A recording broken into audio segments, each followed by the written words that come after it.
एक एकाचे हृदय गोडी साखरेच्या ठाई, भेद कासे नाड एक विलांटी आड. एक एकाचे हृदय गोडी साखरेच्या ठाई, उजवे वाम भाग तुका म्हणे एकची अंग. एक एकाचे हृदय गुढी साखरेच्या ठाई, समचरण सरोजम सांद्रनीला वदामं जगननित पाणी मौला संविठ्ठलं चिंतयामि.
बाबाजी सद्गुरु दास स्त्री संतांच्या माता चरणावरी साष्टांग हे करे दंडवत विश्रांती पावलो सांभाळा उत्तरे वाढले अंतरे प्रेम सुख शरण शरण जी हनुमंता तुम्हाला रामदत्ता काय भक्ती त्याच्या वाटा माझा दावया सुवटा नमो ज्ञानेश्वरा निवृत्ती उधारा सोपान देवा ओम नमो ज्ञानेश्वरा करुणा करा दयाळा तुमचा अनुग्रह लादलो पावन झालो चराचरे नमो सद्गुरु तुकया ज्ञान दे नमो सद्गुरु सच्चिदानंद रूपा नमो सद्गुरु भक्त कल्याण मूर्ती नमो सद्गुरु भास्करा पूर्ण कीर्ते महायोग पीठे तटे भीमरत्यं वरं पुंडरीकाय दत्तं मनेन्द्र समागस्ते तिष्ठितं आनंद गंध परब्रह्मलिंगं भजे पांडुरंगं जयांची केली स्मरण होय सकळ विद्याचे अधिकरण त्याचे बंधू श्री चरण श्री गुरूंचे मी तरी बालक बोबडा बोले गावा कुडा चुका पाऊली ते जोज करुणी मौली रे जे देवी ते नमस्कारुणी आता मस्तक हे पाय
चार चरणाचा 4092 मधला सर्वांच्या पाठांचा सर्वांच्या परिचयांचा सर्वांच्या कानपाठांचा असा उत्कृष्ट अभंग निवडलेला आहे. या अभंगामध्ये श्री संत शिरोमणी जगतवंदे जगदभूषण जगद्गुरु तुकोबरा यांनी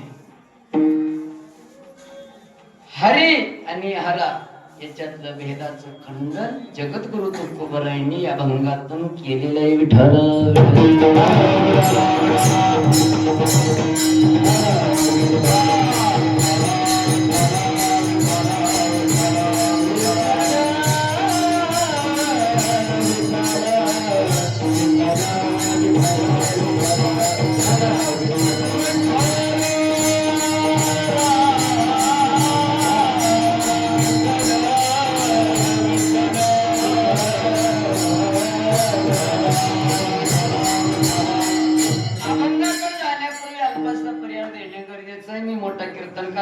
ज्ञानी मोठा पंडित मोठा विद्वान नाही, मी उभा राहून बोलावं तुम्ही बसून ऐकावं तेवढी माझी पात्रता नाही, माझी लायकी नाही, तरी सुद्धा गावकऱ्यांचं मन मोठं आहे, अंतकरण मोठं आहे.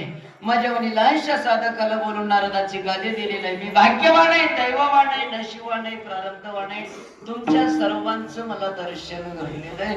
उभा राहून बोलावं पात्रता नसताना सर्व गावकरी मंडळी या सप्त्याचे अध्यक्ष उपाध्यक्ष सचिव कोषाध्यक्ष कमिटी, मंदिराचे अध्यक्ष उपाध्यक्ष सचिव कोषाध्यक्ष कमिटी, गावातले सरपंच उपसरपंच मेंबर, लहान थोर मंडळी, वयोवृद्ध मंडळी, महिला मंडळ, पुरुष मंडळ, नवतरुण मंडळ, पंगत येणारे मंडळी, सगळ्यांनी प्रेमानं या ठिकाणी बोलवलेले, येण्याचा योग आला, सर्वांचं दर्शन घडलेलं आहे आणि संपर्क करून देणारे हरिभक्तीपरायण आदरणीय गायनाचार्य, कीर्तनाचार्य, भागवताचार्य, रामायणाचार्य, किती पदवी आहेत अजून काही सांगता येत नाही.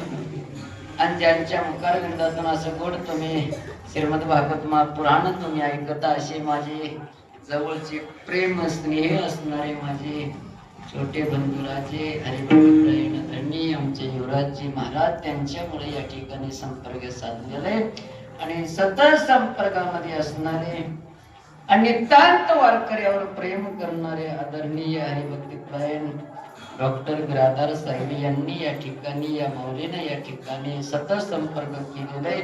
आल्याच्या नंतर त्यांच्या घरी नेले, मान सन्मान मर्यादा त्यांनी केलेलं आहे आणि या सप्त्यासाठी, कीर्तनासाठी, गायनासाठी असे गायनाचार्य, कीर्तनाचार्य अशी गोड गोड असं पाठांतर अभ्यासक असणारे आमचे परम मित्र हरिभक्तीपरायण आदरणीय भजन सम्राट संगीत विशारद आमचे सोपानजी महाराज, त्यांची उपस्थिती आहे. त्यांनाही नारदाच्या गाण्यानं साष्टांग दंडवत. मृदंगाचार्य परभणी भागातले, दिसायला लहान आहे, मजेवानी बारीक आहे, पण वाजवायला खणक आहे. त्यांनाही साष्टांग दंडवत. सगळे भजनी मंडळ असतील, इकडले भजनी मंडळ आणि माझ्यासाठी नितांत प्रेम करणारे, आज 4 दिवसापासून त्यांनी हात देऊन मागं लागले. इथून जवळजवळ 50-60 किलोमीटर त्यांचं गाव आहे. वारकऱ्यावर नितांत प्रेम करतात आणि माझ्यावरही नितांत प्रेम करतात. हरिभक्तीपरायण आदरणीय मृदंगाचार्य असे गुरुजी असणारे गोविंद गुरुजी बसव कल्याणकर, त्यांची उपस्थिती आहे. त्यांनाही नारदाच्या गादीवरून साष्टांग मी प्रणिपात दंडवत करतो. सगळे भजनी मंडळ असतील सगळ्यांना दंडवत करतो. आणि साऊंड सिस्टम आपल्या या बिदर जिल्ह्यामध्ये, कर्नाटकामध्ये नंबर 1 वर करणारा असं साऊंड सिस्टम आमचे बाळू दादा, यांचंही त्यांनाही कोटी कोटी धन्यवाद देतो. त्यांच्यासाठी सगळ्यांनी टाळी वाजवा. बाहेर मंडपामध्ये लावणं हे काही मोठेपणा नाही, पण आशियामध्ये लावणं नाही मोठेपणा. हा, सिस्टीम आशियामध्ये लागत नाही, तरी सुद्धा जसं म्हणलं तसं त्यांनी लावतात. आणि आपल्या गावातलं एक अखंड हरिनाम सप्ताह, आपलं कीर्तन, आपलं भागवत, आपलं परमार्थ अनेक गावामध्ये, अनेक मोबाईलमध्ये संपर्क करणारे असे वारकऱ्यावर नितांत प्रेम करणारे, मनोभाव सेवा युट्यूब चॅनल, मनोभाव सेवा युट्यूब चॅनल असणारे आमचे दादा हरिभक्तीपरायण आदरणीय आमचे प्रदीप दादा, त्यांची आज आवर्जून उपस्थिती आहे. त्यांनाही नारदाच्या गादीवर साष्टांग प्रणिपात करतो. अनेक कळताळाहून आलेले आमचे दत्ताभाऊ, अनेक या ठिकाणी आमचे नंदू महाराज सुद्धा या ठिकाणी आलेले, सगळ्यांना कोटी कोटी धन्यवाद, साष्टांग दंडवत. आमचं उत्तर एकदम मला पसंत आलं नाही. गावातलंच आहे का? येतं का झाल्यावर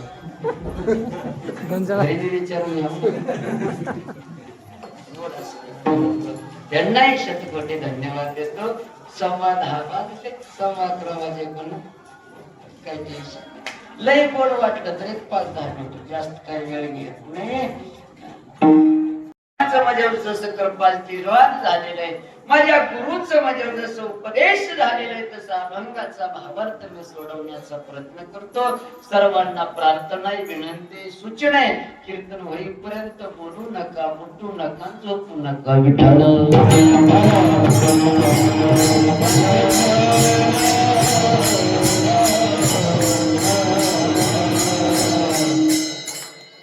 हनुमंतरायाच्या दरबारात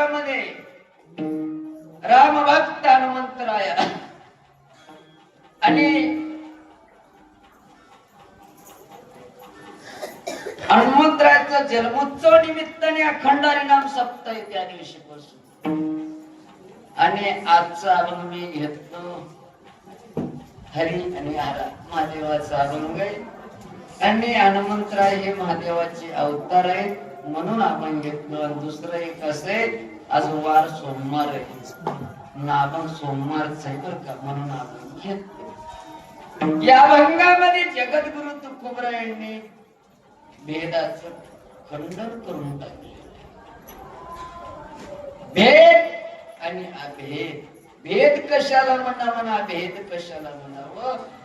एका घराचे दोन कर्ण त्यांना भेद म्हणतात आणि दोन्ही घराचे एक कर्ण त्यांना भेद म्हणतात.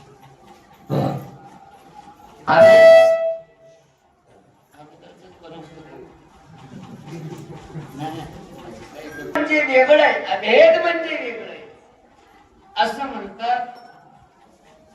दोन्हीच एक करणं त्यांना अभेद म्हणतात आणि एकाचे दोन करणं त्यांना भेद म्हणतात.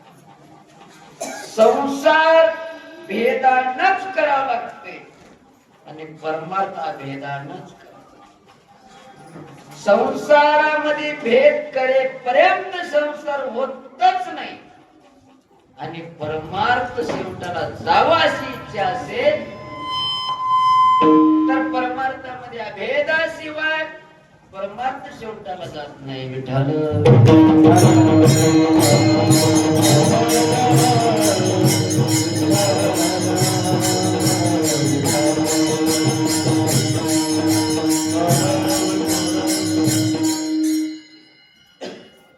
संसार भेदाने करावा आणि परमार्थ भेदाने करावा. अभेदाने परमार्थ केलं तर देवाची प्राप्ती आहे आणि भेदाने संसार केलं तर संसार शेवटपर्यंत टिकत असतो. तुका मने भेदा भेद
परमार्थामध्ये भेद नसावाच. परमार्थामध्ये भेद राहिले बघा. भेद कशात बी राहून तसं पाहिजे. घरामध्ये भेद झाला घराचं वाटोळ आहे. गल्लीत भेद झाला गल्लीत वाटोळ आहे. भजनामध्ये भेद झालं दोन पार्ट्या झाले. हो गावात भेद झालं गावाचं वाटोळ असते. देवात भेद झालं नरकात जावं लागतं. भेद करायचंच नाही. अभेदानच परमार्थ करावा लागते. आणि संसारामध्ये भेद करायचे पण म्हणला त्याच्याकडे लय माणसं आहेत असं आहे. हो म्हणला 100 200 500 मतदान त्याच्याकडे. एक काम करा त्याला पैसे द्या आणि आपल्याकडे ओढा काही हो द्या म्हणून. किती घेऊ द्या त्याने इकडे वडा, त्याच्यामुळं आपल्याकडे 500,000 मतदान आपल्याकडे वाढवले. म्हणजे भेद करा फोडावंच लागते. पण आता उलट झालंय बरं, परमार्थामध्ये भेद वाढलं आणि संसारामध्ये भेद आहे. आता परमार्थामध्ये कुठं जाऊ दे भेदच चालू आहे. आज मी कीर्तन कराय 2 कीर्तनकार उभा राहिले गायनासाठी, दुसरीकडे उभा राहिणार त्याच्या कीर्तनात मी उभा राहून गायन करू का म्हणतोस का? त्यानं कीर्तन करावं मी काय कीर्तन करणं हो का? आणि त्यानं कीर्तन करून तर मी टाळ वाजीत त्याच्या माग म्हणत राहू का? कशात बी भेद झाले बघा, कशातही भांडण. आता एका गावात तर असं झालं, डॉक्टर साहेब काय सांगा, कीर्तन झालं की गाडी घेऊन मी निघालो तर एक लाकूड घेऊन पुढा म्हणून काय झालं, तुला कोण बोलिले?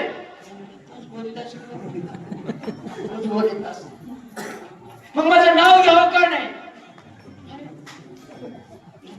विसरलो नाही, मी बोलिलो आणि माझं नाव विसराव का?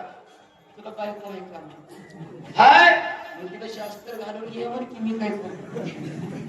एवढा भांडण, एवढा भेद निर्माण. म्हणून गाथा पाठांतर आहे, ज्ञानेश्वरी पाठांतर आहे, वाऱ्या चालू आहेत, अनुष्ठान चालू आहे, साधना चालू आहे. देव स्वप्नात नाही भेदामुळे विठाल.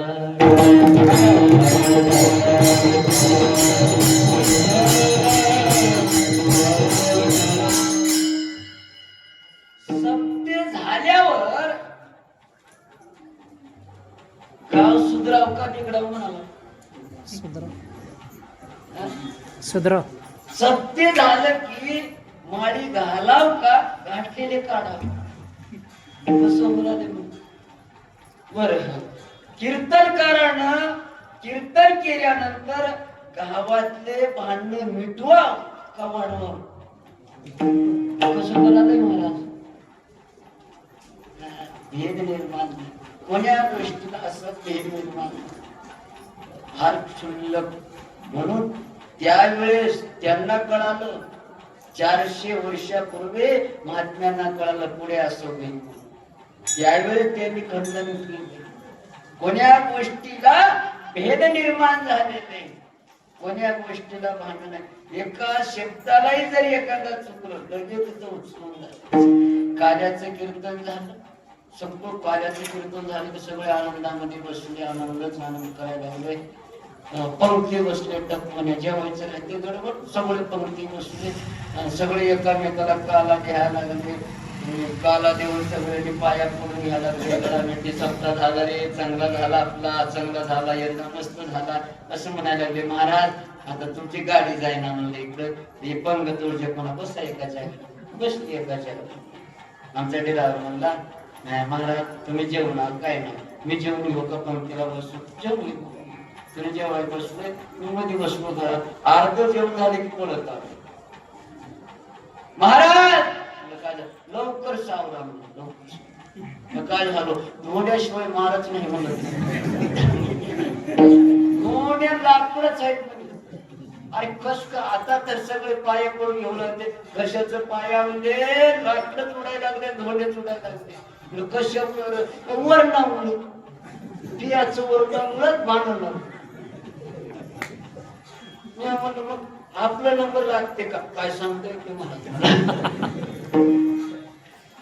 भेद निर्माण, भेद नसावं कोणा अगोदर पासून भेद निर्माण झालेले.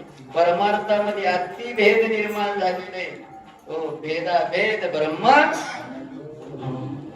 अमंगळ आहे. भेद करणं अमंगळ आहे. जगद्गुरु तुकोबराने एकदा देवासोबत भेद केला. देवा देवा म्हणलं काय झालं तर बाबा, थोडस भेद करू का तुमचं? काय बाबा, तुझ्याशिवाय मला करमत नाही, माझ्याशिवाय तुला करमत नाही, उगा काय भेद करतो? नाही म्हणलं एक भेद करू का. काय करू का? आणि तू देवच राहा आणि मी भक्त राहा. म्हणजे तू देवपणा ठेवून घे, मी तुझा भक्तपणा ठेवून घे. नको ब्रह्मज्ञान आत्मस्थिती भाव, मी भक्त देव आयुष्य करेल. देवाने म्हणलं बघ बाबा तुझी इच्छा. देवाने रुसून बसला झाला. म्हणला तुझं माझं तुझ्याशिवाय मला करमत नाही, माझ्याशिवाय तुला करमत नाही. तू म्हणला भेद. बरं बाबा मी तुला बोलतच नाही. पुन्हा तुकोबराईने आले तेव्हा बोलाय काय बोलायचं म्हणलं आपल्यात भेद निर्माण झालेलं झालं. तुकोबराईने म्हणते तुझा माझा नाही भेद, सहज केलो से विनोद. तुकोबराई म्हणतात सहज मी विनोदपणा केलो रे तुकोबा. देवा मला आपल्यात भेदच नाही. म्हणून त्यावेळेस सुद्धा परमात्मा दिले देवते संत, देवते संत त्याच्या भेद नाही त्यांची. आपल्यामध्ये कशाचंही भेद आहे. हो बघा एका सावकारानं पंढरपूरला गेला. पंढरपूरला गेल्यानंतर सगळ्यांनी वारीला नेली. सावकार पंढरपूरचं दर्शन घेतल्याच्या नंतर त्याला संतांना लोकांनी वारकऱ्याचा फार विश्वास आहे पांडुरंगावर. काय बी होऊ द्या माझ्या पांडुरंगाचे पाया पडलं, माझ्या पांडुरंगाने सगळंच करू. पाया पड बाबा माझ्या पांडुरंगाचे. एक वारी केलास ना नवस बोल माझ्या पांडुरंगाने तुला बाळ दे. त्यानं म्हणला देवा तुला मी नवस करतो, मला तू मुलगा दे आणि मला जर तू संतान दिलास तर तुझ्या कमराला सोन्याचं करदोडा मी ज्यानं म्हणायला आणि त्याला मुलगा व्हायला घटनच झाल्यावर ते आता सावकार होता. आला पंढरपूर मध्ये लेकराचं जावळ वगैरे काढलं आणि विचारलं तिथं सोनार आहे का? आहे सोनार. गेले त्याच्या गेल्यानंतर ते सोनाराला काम करत बसले. ते नाही गेला. जय हरी जय हरी म्हणल्याबरोबर त्याचं तोंड पिवळं चट त्यानं तोंड पिळलं. हा रामकृष्ण हरी रागाला पुन्हा तोंड पिळलं. दुसऱ्यानं म्हणलं त्याला जय हरी म्हण नका, रामकृष्ण हरी म्हण नका, मग काय म्हणा शिवशरणात म्हणा. कस का त्यानं आडवं करता सुद्धा त्याला उभं जमून म्हणा शिवशरणात या बस. काय पाहिजे काय नाही म्हणलं आम्हाला कमराला एक सोन्याची करदोडा करायचा. बरं बरं कोणाला? देवाला. कोणत्या देवाला? पांडुरंगाला. नाही नाही मला त्याचं तोंड बघा. मी इथंच राहतोस. मी इथं राहतो अजून पायरीला गेलो आणि त्याचं तोंड मला बघायचंच नाही. अरे बा तोंड बघायची काय गरज आहे? नाही नाही म्हणलं नाही दुसरं कोणतंही काम सांग. उपाशी राहील पण ते काम करणार. सांगितलं बरं आहे बाबा एक काम कर मी मिळतो तू करून दे. हा तसं जमते जा मिळणार गेला आणि देवाचं कंबर केवढं आहे तेवढं मोजमाप केला आणि आणून दिला. त्यानं तेवढी त्या दोरीची साखळी तयार केला करला. पण देवानं विचार केला माझ्या गावात राहतो आणि माझ्या पायरीला येत नाही. माझ्या गावात राहतोस माझं दर्शन घेत नाही. मी बी पांडुरंग आहे बघू म्हणलं कसं येत नाही. येणं जाऊन करतोडा बघितला. बघितल्याबरोबर तेवढ्यामध्ये भगवंताने आपलं कंबर लहान केलं आणि चांगलं इतवर साखळी मोठी झाली सोन्याची होती. आणि ते सावकार जाऊ दे म्हणणारा नव्हता. ते लय बारीक मनाचं होता. त्याला ते एक शब्द वेगळा नक्की चोष म्हणतात. माशी जर एखादा तुपात पडली त्यानं असं काढून फेकत नव्हता. असं काढून ते राहतात. काय काय माणसं एवढे बारीक राहतात मरतात पण 1 रुपये सुद्धा एकाला तर एक अगरबत्ती 1 महिना लावतो. वड्या जातीचं होतं कोणालाच माहिती. पेट व्हायचं फिरवायचं पाण्यात पेटवायचं फिरवायचं पाण्यात फिरवायचं. त्या अगरबत्तीचं धूर देवाच्या नाकापर्यंत बी जात नव्हतं. एक दिवस पेटीला विजवायचं विसरलं. शेताला गेला त्याला आठवण आलं की तिथून पळत आलं. तो काय म्हणले काय झालं मला काय झालं काय झालं का ती अगरबत्तीला मुली गेली विजवायचं नाही. तुम्ही घरच्या बाहेर गेले की मी विजून टाकतो. मी बुडीलो पाण्यामध्ये. मी तुमचीच बायको. तेवढ्याला आपण पळत पळत पळत तुम्ही इथपर्यंत आलात. मग तुमच्या पायातलं चप्पल झिजल नसेल का? तिनं मला मी काही येडा हो का तिथून पायात चप्पल घातलं नाही म्हणला काका म्हणजे एवढे राहतात काय काय मार्ग मरतात पण दान करणार. आता आम्ही डॉक्टर साहेबांच्या घरी गेलो. माणूस नाही वारकऱ्यांचा आमचे सगळे गायक मंडळी सुद्धा तिथे काय कायच्या गावात गेल्यानंतर पाणी सुद्धा पाहिजे ना. पाणी सुद्धा एकाच्या गावात कीर्तनाला गेलो, पाणी सुद्धा नाही, काय नाही, डायरेक्ट गादीवरच कीर्तन झाले की पोरगा म्हणतो महाराज चहा प्यायला हे द्या. मी म्हणून तू गावामध्ये तू एकटा शान आहेस का? चला घरी गेलो. बाहेर म्हणते माय रात्री कीर्तन केलेलं महाराज आलाय. मायना म्हणे त्याला चुलीत घाल.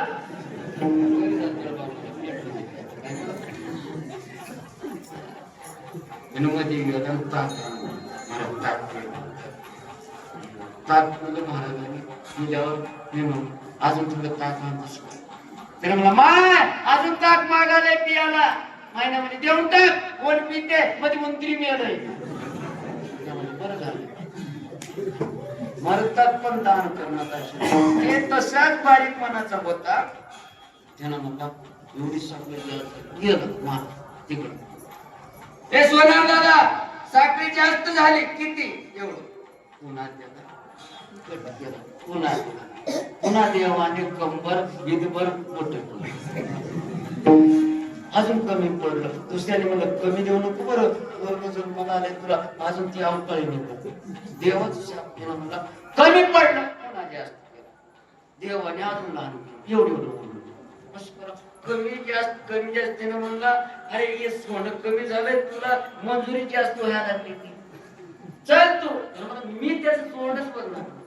या पांढरंगाचं मला तोंडच बघायचं नाही. त्यानं मला तोंड बघू नको डोळ्याला पट्टी बा पण मजासाठी चल डोळ्याला पट्टी बांधली. गेल्याच्या नंतर पायरी पर्यंत गेला. देव म्हणला आणलं की नाही तुला पायरीला येईना म्हणतोस माझ्या गावात राहतोस माझ्या गावचं खातोस आणि माझ्या आणलं तुला मध्ये गेल्यानंतर कुठं आहे देव ते पुढे गेले. असं त्या देवाला पांडुरंगाला हात लावल्या बरोबर त्या पांडुरंगानं आपलं रूप गुप्त केला आणि महादेवाचं साळण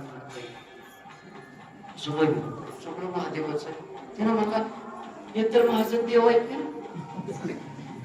माझ्या देवाच्या समोर मी डोळे बांधलो किती पाच माणूस काढल्याबरोबर पुन्हा पाणी अरे अरे डोळे त्याला बघायचं डोळे झाले पुन्हा पुन्हा महादेवाचं पुन्हा काढ पुन्हा पांडुरंग दिसत. असं करता त्याला घाम फुटल्याबरोबर लगेच असणार त्या सावकारांना म्हणलं अहो दादा काय झालं मोजमाप या. त्यानं म्हणला माझ्या जन्माचं मोजमाप निघालं रे बाबा. अनंत ब्रह्मांडाचा नायक विश्वव्यापक जगाला निर्माण करणारा पालन करणारा पोषण करणारा देणारा घेणारा असा देव पांडुरंगाला मी ओळखू नाही रे बाबा. म्हणून या महात्म्यानं एक अभंग देऊन त्या महात्म्याचं नाव होतं नरहरी महाराज. सेवा तुझा मी सोना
तेव्हा तुझा मी सोनार त्यांनी शेवटला लिहिले बरं का नरहरी सोनार नरहरी सोनार हरीचा दास हराचा दास नाही अगोदर होती हराचा दास पण नंतर कळालं हरी आणि हरा हे दोन्ही एकच आहे म्हणून हरीचा दास त्यांनी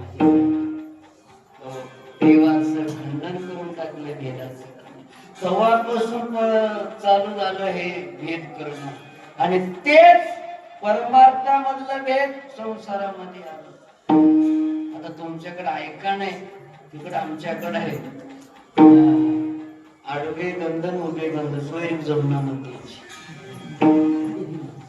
आडवे गंध उभे गंध सोयरीक जमना पण झाली सोयरीक झाली मुलगी सारायला लागली आता सारीने कसं राहते आडवं राहते आणि आडवं राहते पण ते दिलं कोणाच्या घरी उभे गंधाच्या घरी त्याला आला पळत आला सासरा ए बरी काय करतोस काय नाही म्हणलं सारी सारीनं कळते ना काय कळत सारीनच म्हणतात ना शेणानं सारीत आता कुठं राहिलं शेण बी राहिलं नाही सारणारे बी राहिले नाही ते घर बी नाही काय नशीब तुमचं म्हणावं देव जाणे महिला मंडळीचं आणि परमार्थामध्ये तुम्ही जास्त बरं म्हणून तुमचं देवानं कामच कमी करून धुणं बी देवायचं नाही मशीन निघालंय धुणं मध्ये फेकलं बटन दाबलं की त्याने देऊ बी लागलं केळू बी लागलं आता एकच बटन दाबलं की भात बी शिजालंय वरण बी शिजालं शिजून त्यानं सांगलंय उतरून घे नाहीतर काळं पडतो कोणत्याही गोष्टी अगोदर दळणं होत आता दळणं नाही मध्ये टाकलं की खाली पीठ आता एक मशीन निघाले डॉक्टर आता एक निघाले पण ते आपल्या भारतात आलं नाही अमेरिकेमध्ये चांगलं मशीन आहे बघा सोयऱ्या घरी आला स्वयंपाकच करायचं नाही त्या सोयऱ्याला घेऊन त्या मशनीत टाकायचं मशनीत टाकलं त्यानं आंघोळ मध्येच करते कपडे घाल नाश्ता करते जेवून थुकत बाहेर येत सगळं मध्येच आहे त्याच्यामध्ये आणि मध्ये गेलं की लाईट गेलं मध्येच सासरा पळत आला वैष्णव कटार वैष्णव काय करतोस ते सारायला आपलं काम सगळं उभं राहते आडवं बंदच करायचं का आपण उभा गंधाचे सारवायचं आडवं नाही असं उभं सारी उभं सारी पण शिकलेली होती तिनं सारीनं झालं की सासरा दात घासायला गेला दात कसं घासत तिनं म्हणली मामा काय झालंय आपण उभ्या गंधाचे कस आपलं काम सगळं उभं मग आडवं घासायचं नाही उभं घासता विठाल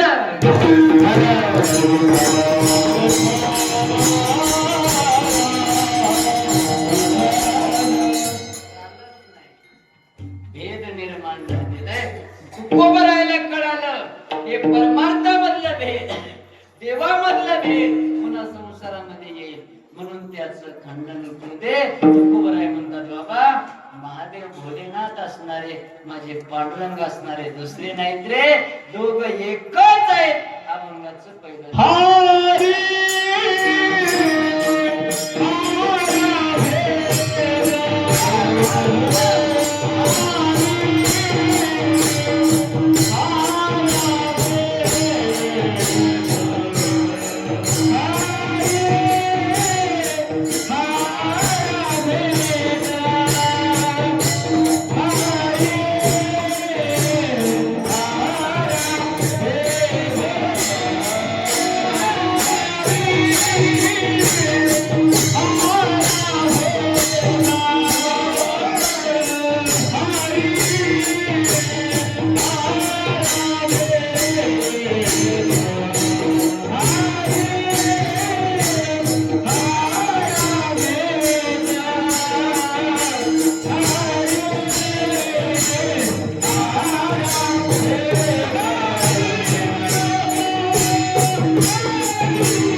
नाही करू नये वाद करूच नका हरी आणि हर म्हणजे महादेव आणि विष्णू भगवंत म्हणजे पांडुरंग दोन्ही एकच आहेत त्यांच्यामध्ये भेद करू नका कारण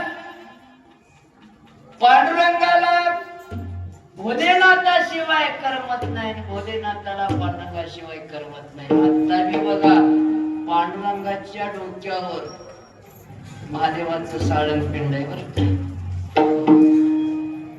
कधी भगवंत महादेवाला संकट पडल्यानंतर विष्णू भगवंतानं यावं आणि विष्णू भगवंताला संकट आलं तर महादेवाने यावं महादेवांनी काय केले त्यांनी भस्म लावून घेतलं चितेचं भस्म लावून घेत असताना त्या भस्मामधून राखामधून एक खडा मिळाला पारेस त्या खड्याला एक पुतळा निर्माण केले महादेवांनी लहानस बाळावने निर्माण केले त्याच्यामध्ये जीव टाकल्याबरोबर ते लेकरू मोठा बोलायला लागला आणि त्याला मानस असं मुलगा सांगितलेलं आणि त्या भस्मातून जन्मला म्हणून त्याला नाव भस्मासूर असं दिलं सांगितलं बाळा माझ्यासाठी दररोज एक काम करायचं काय करू बाळा म्हणजे काय नाही म्हणतात परतवीवर जा आणि गेल्याच्या नंतर आणि जिथं मरतात तिथं जाऊन त्या मेलेल्या चितेचं राग मला आणून दे मला अंगाला पुसावं जायचं त्या लेकराने जायचं कुठं मेलेलं आहे तिथं शमशानपूर मध्ये जाऊन ते राग आणायचं करता करता बरेच दिवस झाले त्या भस्मासुराला म्हणलं तुम्ही मला मानस मुलगा म्हणता हो माझा मुलगा आहे म्हणलं बाबा एक काम करा का नाही म्हणलं आता तिथं मेल्यानंतर त्याला जायच्या कोणा बसावं लागल मग काय करायचं म्हणजे हातात ते असं ताकद काहीतरी त्या हात लावलं की त्यानं राखच हो म्हणजे तुझ्या तळ हातामध्ये एक शक्ती येतो आणि तू असं डोक्यावर ठेवला त्या प्रेतावर ठेवलास की ते राखच होते वेळ लागला पण आता त्याला चालला आणि ते टाकले की हात लावल्याबरोबर राग होऊन जायला वेळच नाही. असं करता करता बरेच वर्ष निघून गेले आणि एक दिवस भस्मासुरानं घेऊन निघाला भस्म आणि जात असताना महादेवाची पूजा पार्वती माता करत होती. तेवढ्यात त्याला बघितल्याच्या नंतर त्याला बघितली पार्वती माता बाजूला गेली. महादेवाला ते भस्म दिलं. बाबा ते कोण आहे? ते मला माझी बायको आहे. बर ते तुमची बायको आहे का? म्हणजे तुझी आई रे बाबा. आई आहे का? आई बाजूला राहू द्या. आता तुमच्या अंगाला कपडे नाहीत, अंगाला राग पुसून घेता, तुम्ही कैलासावर ध्यानस्थ बसता, रात्रंदिवस तुम्ही डोळे दाखवून बसता, एवढा असताना एवढी सुंदर बायको तुम्हाला कशी आला? एवढं काय तेवढं मला देऊन टाका जाऊ. अरे तुझी आई आई काही म्हणायचंच नाही म्हणलं, मला द्यावंच लागते. दोघांचं युद्ध चालतं. दोघांचं युद्ध चालू झालं की त्यानं म्हणला म्हणजे हातात ताकद आहे माहित आहे की काय? डोक्यावर ठेवलं तर जळून जाते. तुमच्या डोक्यावर ठेवतो. ज्याला चाल शिकवलं त्यानंच गुरुच्या डोक्यावर बसलं. ज्याला भजन शिकवलं त्यानंच म्हणते आमच्या गुरुला काही कळणार तर मला टाकले. तसं झालंय की महादेवाने म्हणलं मी ते ताकद काढून घेता येत नाही. महादेव पुढे पडाला त्यानं मागं त्याच्या डोक्यावर ठेवला, महादेवाच्या डोक्यावर ठेवला. पार्वती माताला संकट पडलं आणि त्यावेळेस विष्णू भगवंताला आराधना केली आणि भगवंताने पडत आले मोहिनीच्या रूपामध्ये. आल्याच्या नंतर सुंदर असं भगवंत येतो. दिसायला सुंदर आहे, नटल्यानंतर तर किती सुंदर दिसणार बघा. असं दिसल्याबरोबर त्या भस्मासुरानं पार्वती मातेला आणि महादेवाला सोडला आणि मोहिनीला बघितल्याबरोबर मोहून गेला. तिथंच उभा राहिलं. उभा राहिल्यानंतर कोण आहेस तू? तिने म्हणली माझं नाव मोहिनी आहे. लोकाला मोहून टाकणारे माझं नाव मोहिनी आहे. एक काम कर, लग्न झालंय का तुझं? झालं नाही? मग लग्न माझ्यासोबत करतोस का तू? चालते म्हणलं करतो, पण माझं एक आट आहे. काय आट आहे? काय नाही म्हणलं, मी लग्न करून घ्यायला तयार आहे, पण मला तसला नवरा लागते. कसला पाहिजे? मी सांगल तसं नाचणारा पाहिजे. तेव्हापासूनच परत पडले म्हणून नाचायला लागले. तुमचं नव आमच्या महाराज लोकांचं सांगतो. घरी म्हणले तेच नाचावं लागते, नाही तर कीर्तनाला जाऊ दे. आता आमच्या एवढं तू कामीच नाही महाराज माहित आहे त्यांना माहित. सांगू दे किती कंबर बांधून येतोच बोलाव. घरी गेले की म्याव सांगत ते ऐकत तर बरं आहे. दुसऱ्या दिवशी पोटावर मातीच पडली. भाजी तर करपट होते, भात तर ऐक मी नाचतो म्हणला, काही टेन्शन घ्यायचं. नाचतो नाचा मोहिनी नाच. देवाचा अवतार आहे, नाचायला लागले.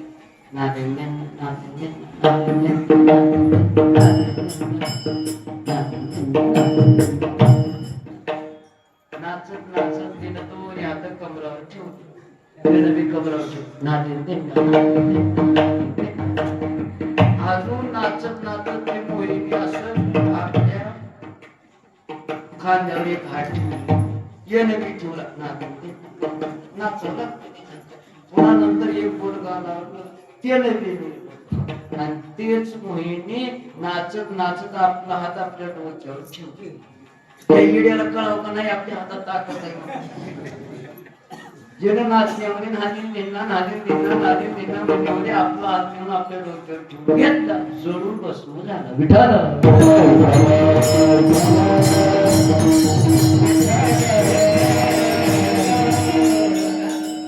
महादेवाला संकट पडलं. विष्णू भगवंताने पडत आले. विष्णू भगवंताने आणि विष्णू भगवंताचा अवतार रामाचं होतं. रामाला संकट पडलं त्या दिवशी महादेव पडत आले. बघा दशमुखी रावणानं सीतामाईला चोरून नेल्याच्या नंतर सीता शोध लागलेला आहे. हनुमंतरायानं सीतेचा शोध लावलेला आहे. सांगितलं लंकेमध्ये रावणानं आपल्या सीतामाईला नेलेलं आहे. मग आपल्याला पलीकडे जायचं आहे आणि त्या समुद्राच्या किनाऱ्या पट्टीवर असणार माझ्या रामाने महादेवाचं मंदिर बांधतात त्याला रामेश्वर म्हणतात आणि पूजा केली. म्हणजे संकट पडलं आपल्याला समुद्राच्या पलीकडे जायचंय, महादेवाचं आराधना केल्यानंतर महादेव आले आणि सांगितले कशा पद्धतीने जावं. बघा महादेवाला विष्णूची फार आवड आहे आणि सतत असणारा महादेवजी आपल्या रामाचंच भजन करतात आणि त्यांनी असं भजन म्हणतात त्यांना बघा काय झालं, झोपीत सुद्धा म्हणत होते ते झोपीत. नारद एक दिवस आले महादेवांच्या घरी, महादेव नसताना घरी आले. बरोबर नसताना घरी आल्याच्या नंतर पार्वती माता बसली. नारदाचं काम एकच राहते, एका घराला आहे तुमच्या गावात नाही ते राहिले की शब्दच होऊ देईना नाही तशी. पार्वती माता म्हणते महादेव घरी नाहीत बघा, देव नाहीत म्हणून तर आलो मी. काय नाही म्हणलं, तुम्हाला एक गोष्ट सांगायची आहे. काय सांगायचं बघा, तुम्ही लई भोळे होता, तुमच्या मनामध्ये कोणतंच काळं नाही, पण तुमच्या विषय सगळ्याच्या मनामध्ये काळच भरलेलं आहे, तुमच्या विषय प्रेमच नाही. नारदाने सुरू केला पेपर.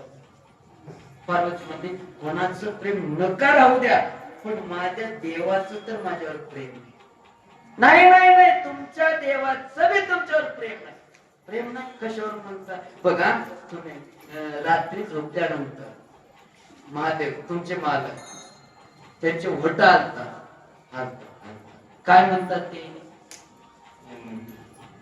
सांगितलं का आता सांगितलं म्हणून तर म्हणतो मनातलं सांगणार लावून पेपर घेऊन घेतो. चलता भांडण लावणारे लोक. आता मी परवा बघितलो हॉटेलमध्ये बसले दोन माणसं, एकाला एक म्हणते मला चहा पाहिजे, त्याने म्हणतात चहा पाहिजे, तो ते नवीन लग्न झालंय आणि त्या गाडीवर जायला लागले आणि त्याच्या दोघात भांडण. त्याने म्हणलं माझ्या हाताने भांडण, गावात एक घर ठेवलं नाही भांडण नाही. आत्ता जाता ते दोघं आले पुढे गेले की राम राम हो राम राम कुठं भानकीला जायचं. बरं हा मस्त निघाल्या. ते माग बसलेले कोण आहेत की, तिने म्हणला लग्न झालं माझं, महिनाभर झालं लग्न झालं, ते माझी बायकोच आहे. बायको आहे का, ये बायको आहे का, हो मला. परवा बसत कोण होती, तिच्या समोर गेले का ते जे भांडण इतकं म्हणजे फार कट्टर झालं. चलता दोन शब्द काय देवानं त्याच्या वाणीत टाकलं. चलता बघा सोयरी केली, सोयरी येऊन गेले. राम राम राम राम सोयरे आलते म्हणे, हो आलते देवळून खडले हो देवळून खडले. काय म्हणणार पोरग चांगलं आहे, नोकरीचं पोरग आहे, महिन्याला लाख रुपये पगार, त्याला भाऊ नाहीत बहिणी नाहीत, माईबाप म्हातारे आहेत, 50 एकर जमीन आहे. काय म्हणताय आमच्या सगळ्यांचा विचार चालू आहे आता त्यांच्या घरी मुलगी द्यावं. त्याला सूर बदलून बोलते त्याच्या घरी देता. तिने म्हणतात काय झालं, तुमच्या दोघांचं मन एक झाल्यावर मी कशाला बोलून बदला भाऊ तुमचं तुम्ही बघा. निघून जाते टेन्शन सोयरीच मोठे ते. तसं नारद लावून गेला, भांडा निघून गेला. तेवढ्यामध्ये कोण आले, महादेव आल्यानंतर पार्वती माता रसून बसली. काय झालं पार्वती, नाही मला तुमचं प्रेमच नाही, तुम्ही मला बोलूच नका. का प्रेम नाही तुमच्या मनातलं मला सांगतच नाही, का सांगत नाही, कोणतं विसरतो मी सांगत नाही, मला बोलूच नका. महादेव म्हणला जात असताना तर पार्वती चांगली होती आणि एवढं सुद्धा बसली, कोण आलत म्हणून विचारलं होता. तिने म्हणला नारदा आलता, पेटून देऊन गेला. काय झालं, काय नाही म्हणलं, झोपल्यानंतर तुमचे ओठ आलतात, काय म्हणता तुम्ही. महादेव मला ते गुपित मंत्र सांगता येत नाही म्हणून तर म्हणाला होती, मनात तर सांग नाही ग ते सांगाय नाही म्हणलं मी तुमच्या अर्धाने सांगावंच. बरं सांगतो इथं सांगणे लोक ऐकतात, मग काय करायचं, चल म्हणले तुला नेतो समुद्राच्या पट्टीवर नेले, किनारपट्टीवर.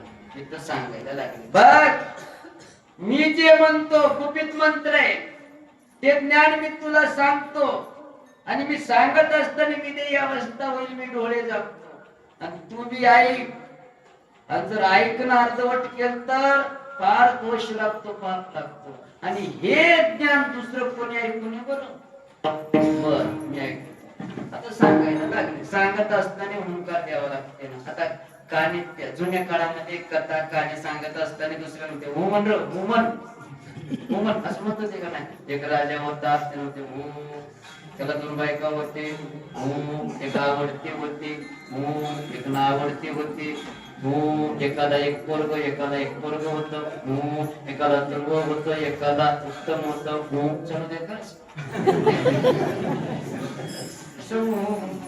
तस महादेवानं ज्ञान सांगायला लागला पार्वती ऐकायला लागली अर्ध ज्ञान झालं झोपला लोक कुठेही झोपतात बरं फायद्याच्या ठिकाणी कधी झोपत जाऊ नये कीर्तना झोपलं तर लई दोष सांगितलेले इथं कोण झोपणार तर काय ठिकाणी डोळे उघडे ठेवून कीर्तनकारला वाटा 72 कीर्तन ऐकूच वारे असंच बघते कीर्तनकार बापनी बी मारणार असंच कीर्तनकार त्याला सांगत त्याला बघत सांगते कीर्तन झाले की त्याला दोघांनी उठवावं लागतं कीर्तन संपलं कधी बघायला माहिती तस झोप लागली पण विष्णू भगवंताला असं वाटलं हे ज्ञान वाया जाऊ नये विष्णू भगवंताने वैकुंठाहून निघाले आणि त्या समुद्रामध्ये एक मासोळी होती त्या मासोळीच्या पोटात जाऊन बसले आणि जसं पार्वती माता हुंकार देत होते त्या हिशोबाने हुंकार द्यायला लागले त्या आणि पूर्ण असणार महादेवाने सांगितलं डोळे उघडले पार्वती ऐकलीस का तिनं सांगितले अर्ध ऐकलो अर्ध्यामध्ये मला झोप लागली मग कोण ऐकलं बघतात मासुळीच्या पोटात बघा आता ते गुरु कोण झाले महादेव ऐकले कोण विष्णू भगवंताने शिष्य विष्णू झाले तेच विष्णूचा अवतार मच्छिंद्रनाथ झाले आदिनाथ गुरु मच्छिंद्र दयाचा मुख्य शिष्य तेच ज्ञान मच्छिंद्रनाथाने शिकून घेतले महादेवाला गुरु समजले पण महादेवाला असं वाटतं बाबा माझा देव माझा गुरु माझा शिष्य झालेला आहे मी सुद्धा त्यांचा शिष्य होतो आणि महादेवाचा अवतार पुन्हा बदलले अगोदर विष्णू मच्छिंद्र झाले आणि महादेव गोरखनाथ झाले गोरखनाथ झाल्यानंतर विष्णू भगवंताला वाटलं अरे मी ज्यांच्याकडून ज्ञान ऐकलं ते गुरु होते आता माझे शिष्य झाले त्यांचा शिष्य मी होतो गैनीनाथ पुन्हा विष्णू भगवंत झाले गैनीनाथ विष्णू भगवंत झाल्यानंतर महादेवाला वाटलं ते माझे गुरु आहेत मी त्यांचा शिष्य होतो महादेवाने निवर्ती दादा झाले निवर्ती दादा झाल्यानंतर विष्णूला वाटलं त्यांच्या मुखातून मी ऐकलो ते माझे गुरु राहायला पाहिजे ते शिष्य कसं पुन्हा माझ्या ज्ञानोबरायांनी विष्णूनं ज्ञानोबरायांचा अवतार झाले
निवृत्तीने दिलेले माझे ज्ञानोबराय म्हणजे कधी महादेव गुरु झाले विष्णू भगवंताने शिष्य झाले कधी विष्णू भगवंताने गुरु झाले महादेव शिष्य झाले म्हणजे त्यांनी दोघं भेद करून घेत नाही म्हणून आपण सुद्धा भेद करायचं नाहीये. बघा आमच्या वारकरी संप्रदायामध्ये दोघांचं परंपरा सांगितलेली आहे.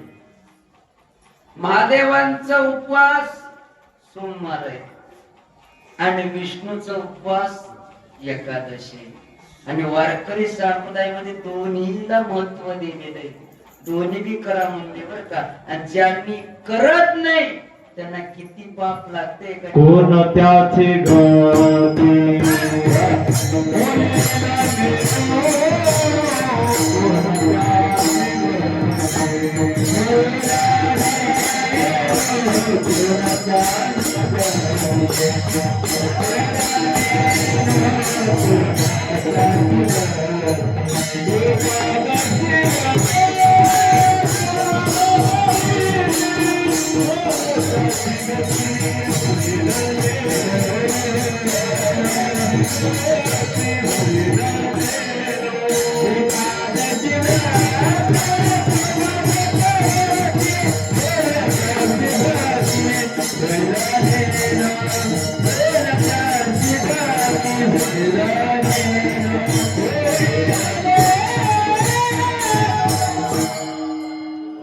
एकादशी व्रत सोमवार न करीशी. बघा नुसतं एकादश म्हणलं नाही, एकादशी व्रत आणि सोमवार दोन्ही जोडून सांगितलेलं. हे दोन्ही करत नसेल कोण त्याची गती होईल.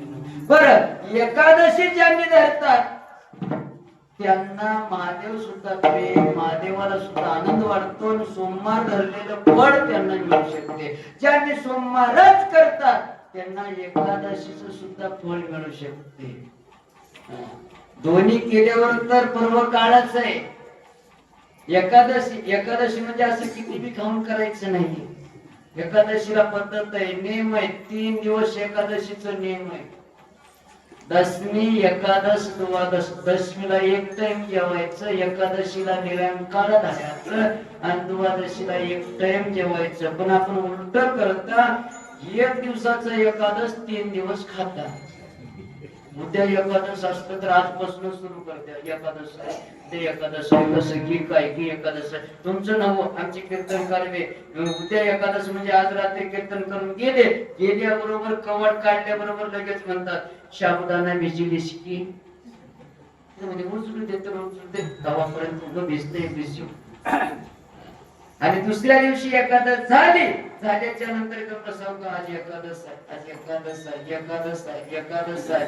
सकाळी उठते की गिलासभर दूध पिते, 9 वाजता पुन्हा पेट करून खाते, 12 वाजता साबुदाण्याची खिचडी खाते, पुन्हा 3 वाजता शेप अंगूर खाते, चिप्पू खाते, पुन्हा 4-5 वाजता पुन्हा दूध पिते, पुन्हा संध्याकाळी शेंगदाणे खाते, रात्री 9 वाजता बगर शेंगदाण्याची कढी. त्याला मन मोकळी एकादश गाढवामध्ये चर पुढचं कस का पाहायचं एकादश. बघा एकादश आणि सोमवार दोघांचं सुद्धा आमच्या वारकरी संप्रदायानं जवळ घेतलेले परंपरेमध्ये बरं का. म्हणजे महादेव आणि पांडुरंग दोघही एकच आहेत.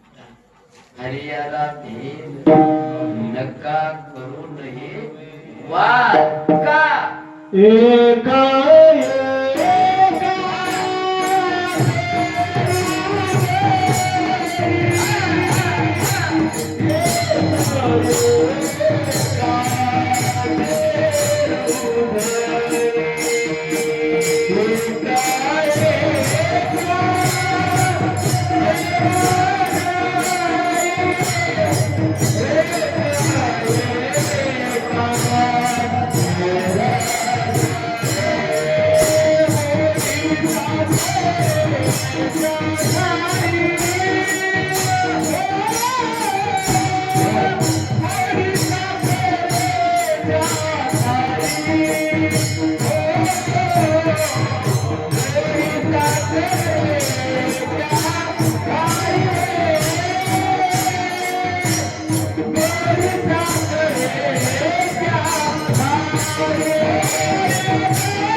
एक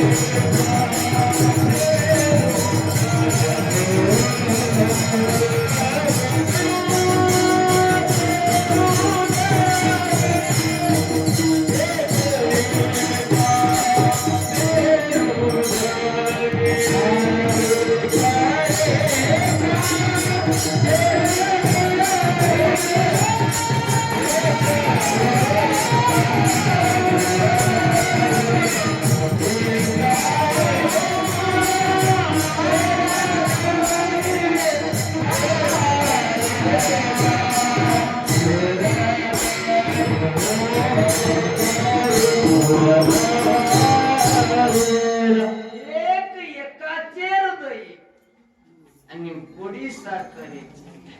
बघा, एक एकाच्या हृदयामध्ये, महादेवानं विष्णूच्या हृदयामध्ये आणि विष्णूनं महादेवाच्या हृदयामध्ये.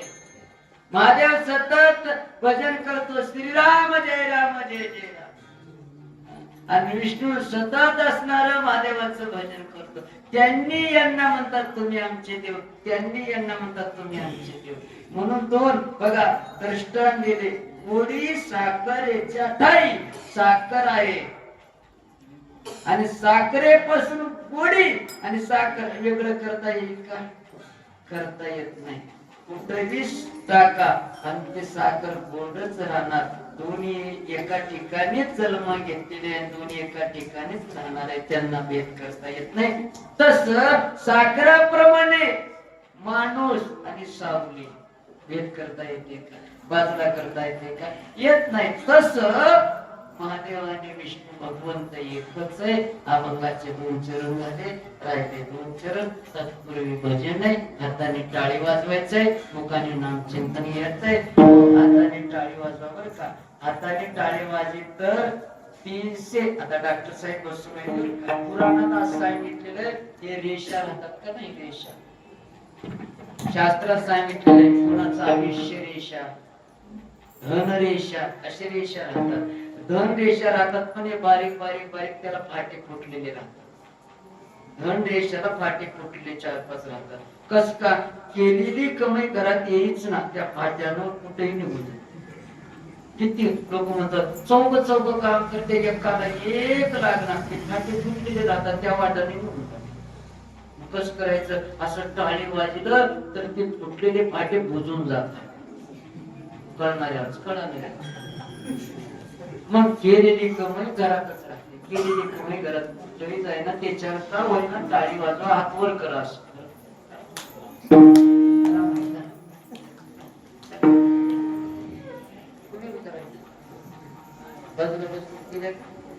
आपल्या तळ हातावर पाप बसते, पाप असं वाजलं, मार लागते त्याला आणि त्याला हातातून निष्ठून जाते, निघून जाते. कुठं जाते? कुठं जाणे तर मंडपात फिरते, सगळीकडे बघते. बरं कोण वाजनाचं नाही, त्याच्या हातावर जाऊन बसते. एकानं सगळं वाजल्यावर शेवटला आरती झाली की त्या आरतीच्या धुवानं सगळं पाप जळून जाते. आता टाईट करा जरा असं. हा इथं तसं. त्याच्यामध्ये दिसते उद्या कोण वाजले की नाही, त्याच्यात दिसते. आपण किती बी चोरून राहू दे, त्याच्यामध्ये दिसते. सगळ्यांनी हाताने टाळी, मुखाने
महाराज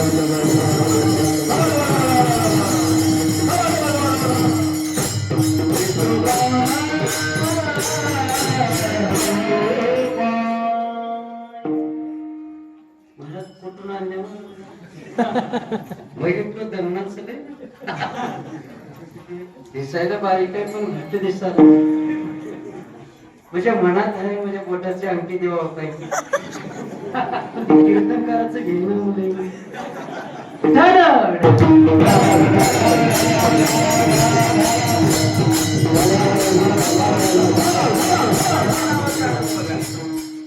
हरी आणि हरा याच्यामध्ये फक्त विलंटी आड आहे अभंगाचं तिसरं चरण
देवाच्या नावामध्ये विलांटी तेवढं भेद आहे. हरी रीला विलांटे आणि विलांटी पुसा हरा म्हणजे हरी म्हणलं की पांडुरंगाचं नाव आहे, हरा म्हणलं की महादेवाचं नाव आहे. फक्त विलांटी तेवढं आड आहे बरं का, म्हणून भेद करायचा नाही. आपण जर महादेवाला जर प्रिय म्हणून जर विष्णूला दूर केलो तर महादेवाला राग येतो, आणि विष्णू प्रिय म्हणून जर महादेवाला दूर केलं तर विष्णूला राग येतो. दोन्ही एकच आहेत, दोघाला एकामेकाशिवाय करमत नाही. एकामेकांना स्वतःच्या गुरुला गुरु मानतात, एकामेकाला देव मानतात. बघा महादेवाने बसून असताना पार्वती माताने विचारले, तुम्ही रामाचं भजन करता, रामाचं भजन करता, राम आहे तर कुठं तुमचा? सांगितलं खाली बघ. बघितलं राम रडत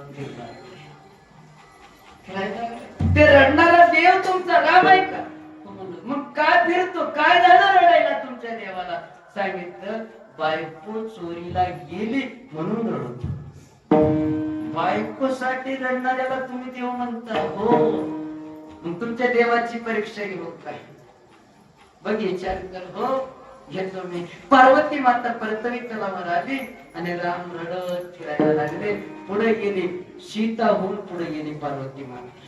सीता होऊन पुढे गेल्यानंतर रामाने बघितल्यानंतर जवळ आले नाही, पुन्हा बाजूला गेले. एका झाडाला मिठी मारली, सीते दगडाला मिठी मारायचं. सीते लक्ष्मणाने म्हणलं, दादा कळते का नाही तुला? वहिनी आली, कशाला रडता तुम्ही? वहिनी आली, रडू नका, वहिनी आहे पुढं. तुला माहिती नाही लक्ष्मण बाजूला हो. अरे तुला माहिती नाही बाजूला हो. पुन्हा रडायला लागले. दादा वहिनी आली. बघितलं, आई माझ्या देवाला सोडून मला दर्शन द्यायला कैलासाहून तुम्ही इथं आलात का? पार्वती माता म्हणे मला ओळखले बाबा.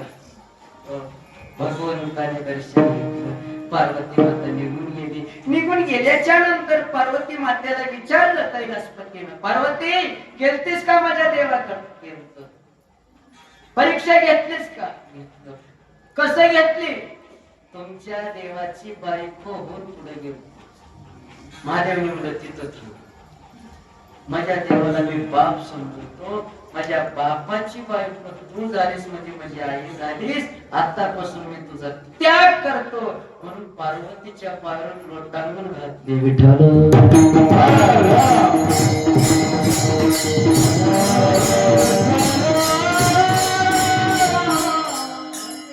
एवढं प्रेम महादेवानं विष्णू म्हणजे करत होते बरं का. म्हणून दोघांमध्ये भेद आपण कधीच करायचं नाही. सतत दोघाला एका नजरेनं बघायचंय. आता हे हनुमंतराय म्हणजे कोण आहे? महादेवाचा अवतार. महादेवाच्या मंदिरामध्ये आणि विष्णूचं भजन चालू आहे हरीचं बरं का. म्हणजे तुमच्यामध्ये भेद नाही म्हणून तरी चालू आहे. काही काही ठिकाणी महादेवाच्या मंदिरामध्ये महादेवाचंच भजन म्हणतात. अहो पंढरपूर मध्ये महाद्वारामध्ये पहिला भजन करणारा पहिला वारकरी म्हणजे काशीहून येऊन काकडा करतो. त्रिशूळ डमरू घेऊन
डमरू घेऊन आला. बघा आताही पहिल्या सुरुवातीला काकडा करण्यासाठी वारकरी येणारा म्हणजे काशीहून 3 वाजता येऊन माझ्या पांडुरंगाच्या मंदिरामध्ये काकडा करतो माझ्या महादेवाने. म्हणून संत वाङ्मयामध्ये त्यांचं नाव पहिल्या नंबरला दिले. म्हणून आपण भेद करायचं नाहीये बरं का. भेद काशी नाड एक विनंती बघता बघता 11:15 संपत्ती वाढते दररोज. शेवटला सांगतात बाबा हे अंग आहे. याला उजवा हात म्हणतात आणि याला डावा म्हणतात. उजवा पाय डावा पाय. उजवा डोळा उजवा कान डावा डोळा डावा कान. हे पूर्णांग उजव आहे आणि पूर्णांग डाव आहे. अंग 2 आहेत पण माणूस भाग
Yeah.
बोलत असताना काही चुकीचा शब्द गेला असेल तुमच्या सर्वांच्या पायावर नतमस्तक होऊन क्षमा मागतो. सर्वांनी मोठ्या अंतकरणाने क्षमा करावं. या ठिकाणी प्रेमानं तुम्ही सर्वांनी बोलवलेले सतत संपर्क करणाऱ्यांचे आदरणीय डॉक्टर साहेब बिरादार आणि या ठिकाणी भागवताचार्यांचे युवराज महाराज, सोपनजी महाराज असं गोड सगळे भजनी मंडळ, वादक मंडळी आणि आमचे गोविंद गुरुजी विश्वकल्याण आले, धन्यवाद. आणि मनोभावे सेवा युट्यूब चॅनल प्रदीप दाता त्यांनाही धन्यवाद देतो. आणि जाता जाता भगवंताला एक प्रार्थना करतो, देवा या गावातल्या लोकांनी तन मन धनानं अखंड हरिनाम सप्ताह करतात.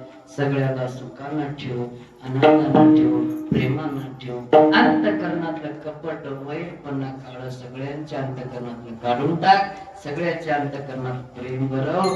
आणि या गावातला अखंड हरिनाम सप्ताह भगवंता तुला प्रार्थना आहे, चंद्र सूर्य असे पर्यंत यांच्या हाताने करून घे असं भगवंताला प्रार्थना करतो. ज्ञानेश्वर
Thank